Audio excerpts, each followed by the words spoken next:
حضور سید عالم صلی اللہ علیہ وسلم کے غلام حضرت سلمان فارسی سے کسی نے پوچھا یا سلیمان آپ کا نام کیا ہے، آپ کے والد کا نام کیا ہے؟ آپ نے فرمایا سلمان بن اسلام بن اسلام بن اسلام بن اسلام۔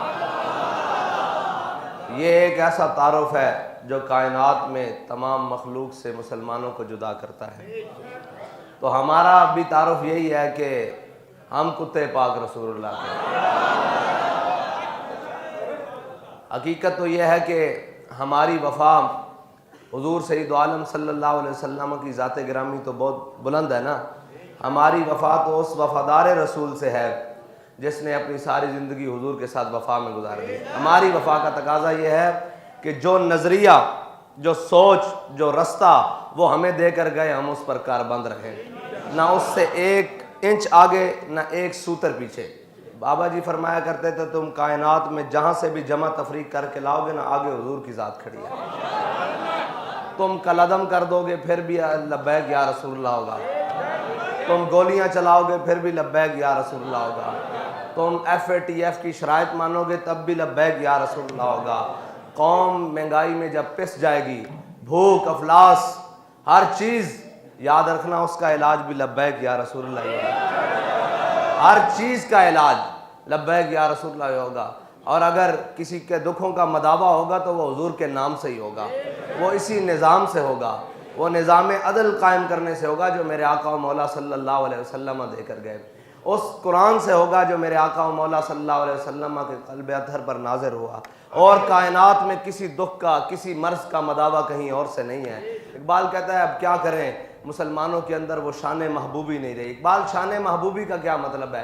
اقبال کہتا ہے وہ گفتار تو ان کی تھی جلال قہر آنکھوں میں، کہتا ہے کہ تیری نگاہ سے دل سینوں میں کانپتے تھے، تیری نگاہ سے صرف تو دیکھتا تھا تو سینوں میں دل پھڑک اٹھتے تھے۔ کہاں گئی ہے وہ نگاہ؟ اور اس لیے وہ نگاہ کہ وہ یورپ نے خیرہ کر دی ہے، یورپ نے برباد کر دی ہے، یورپ نے وہ دکھا کر، وہ سنا کر، وہ منظر لاتے ہیں سرور اول دیتے ہیں شراب آخر دے کر، مسلمانوں کی نگاہ کو خراب کر دی۔ اقبال کہتا ہے تیری نگاہ سے دل سینوں میں کانپتے تھے، کھویا گیا ہے تیرا وہ جذبے قلندرانہ۔ سچی بات ہے، ہم دیکھتے تھے اتنی مشکلات، اتنی دھمکیاں اور اتنے معاملات، بابا جی صرف ایسے مڑ کر دیکھتے تھے نا تو ساری صفائی ہو جاتی تھی، صرف ایک ترچھی نگاہ سے۔ وہ کیا تھا اس کے اندر؟ کمال کیا تھا؟ ایک اپنے آقا و مولا صلی اللہ علیہ وسلم سے وفاداری تھی، اور دوسرا اس آنکھ میں حیا بڑا تھا، اس آنکھ میں حیا بڑا تھا۔ ہمارے آقا و مولا صلی اللہ علیہ وسلم نے فرمایا الحیاء من الایمان، ایمان اور حیا ایسے ہیں، جب ایمان جاتا ہے تو حیا بھی چلا جاتی ہے، اور جب حیا جاتی ہے تو ایمان بھی چلا جاتا ہے۔ دیکھیں آپ شرط دیکھیں، فرمایا حیا جائے تو ایمان چلا جائے، اور ایمان چلا جائے تو حیا، یعنی کہ ایمان کے ساتھ حیا رہتی ہے اور حیا کے ساتھ ایمان رہتا ہے۔ اب جن میں سے دونوں نکل جائیں وہ بھی مسلمان ہیں، وہ جن میں سے دونوں چیزیں نکل جائیں، نہ ایمان موجود ہو نہ حیا موجود ہو، وہ کیا مسلمان ہے؟ وہ تو رہتی نہیں ہے۔ یعنی کسی طور پر حضرت جریر بن عبداللہ البجلی حضور سید عالم صلی اللہ علیہ وسلم پوچھنے آئے، فرمایا یا رسول اللہ اگر اچانک کسی غیر محرم عورت پر نگاہ پڑ جائے تو پھر؟ آپ نے فرمایا میرے غلام اے جریر اصرف بصرہا، اپنی نگاہ کو پھیر لے۔ فرمایا اگر تو نے دوبارہ نگاہ ڈالی نا اللہ تیرا یہ حسن جاتا رہے گا۔ اور جریر بن عبداللہ البجلی ہیں کون؟ جنہیں یوسف حاضل امہ کہا جاتا ہے، اس امت کے یوسف، اس امت کے یوسف۔ نگاہیں میں قلندرانہ پن اور جلال آتا ہی جب ہے نگاہوں میں حیا ہو، جب دلوں میں حضور کی محبت ہو، جب دونوں ہی چیزیں موجود نہ ہوں پھر ہم کہیں ہم سے کوئی ڈرے گا، ہماری بات میں اثر ہوگا۔ بات میں اثر لانے کے لیے پہلے کردار کو مضبوط کرنا پڑتا ہے، اور اس قدر مضبوط کرنا پڑتا ہے کہ پھر ہر چیز کائنات کی آپ کو مٹی نظر آئے۔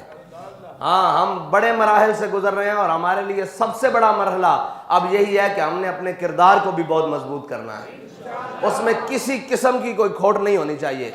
اگر ہوئی تو پھر یاد رکھنا منزل آپ کو نہیں ملے گی، پھر راستے میں بھٹکا دیے جاؤ گے۔